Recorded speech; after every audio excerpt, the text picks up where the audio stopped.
Every year, thousands of domestic violence cases are reported in Spokane County, and many times the violence in domestic violence involves a gun.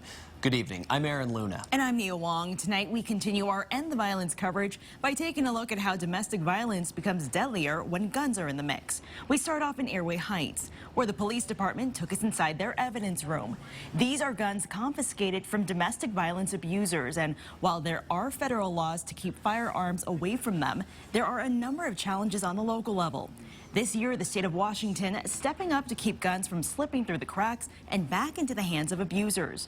A move Airway Heights Police Chief Lee Bennett says is a must. Protection orders are made of paper and they don't do any good against a weapon. You know, I mean, it's in place and it's lawful, but we need to get weapons out of these folks. Every police agency in Spokane County processes gun surrenders from domestic violence cases in their own way. These situations are dangerous for everyone involved. This week you'll hear from victims, but tonight you'll hear from another side not often heard, from the abuser. This man asked us to hide his identity as he takes us back into a night which changed his life. There's rarely a single defining moment pushing a broken man to the bottle, but once there, his descent can be as unsettling as his destination. It got to the point in my life where I had no control. It was a winter night when he reached his tipping point. All I wanted to do was drink, and I didn't care who it hurt and what happened. He doesn't remember threatening to shoot his wife or grabbing a gun from a bedroom. Only disorientation after a night in jail. I don't know. I don't know. They had me sign a piece of paper saying that I would surrender the guns, and they cut me loose. When it comes to court-ordered gun surrenders like his, only 22 people in Spokane have willingly complied this year.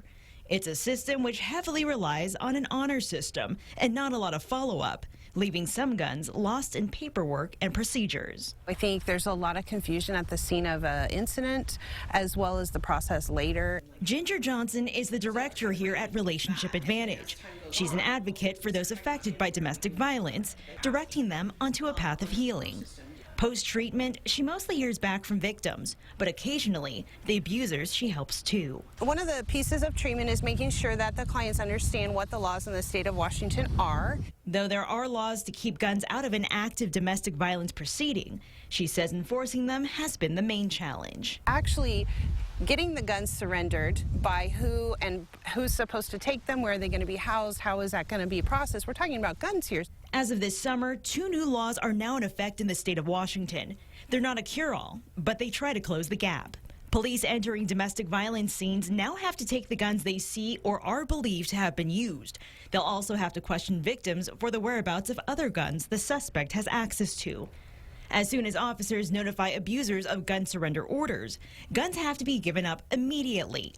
Courts will be required to check in and hold review hearings to make sure these orders are followed, and if defied, prosecutors have more power to charge violators with a felony. Johnson says these new laws aren't meant to take guns for the sake of taking them away. We're talking about it's already been legally established that guns are not safe in this situation, in this minute.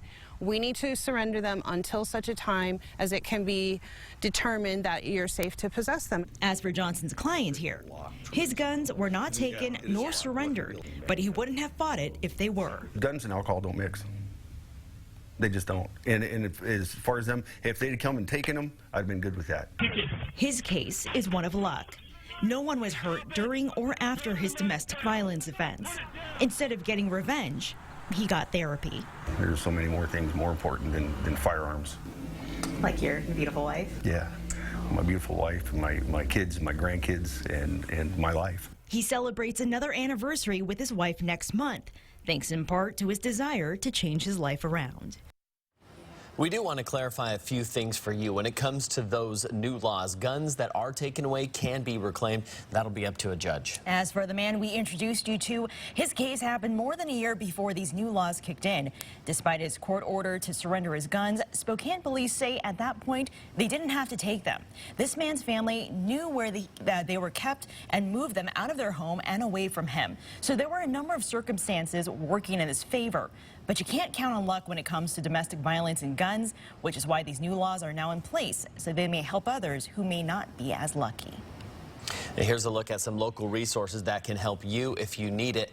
Lutheran Community Services offers a 24-hour crisis line you can call or text. You can also call the YWCA and National Domestic Violence Hotline at any time. We have this list online at KXLY.com.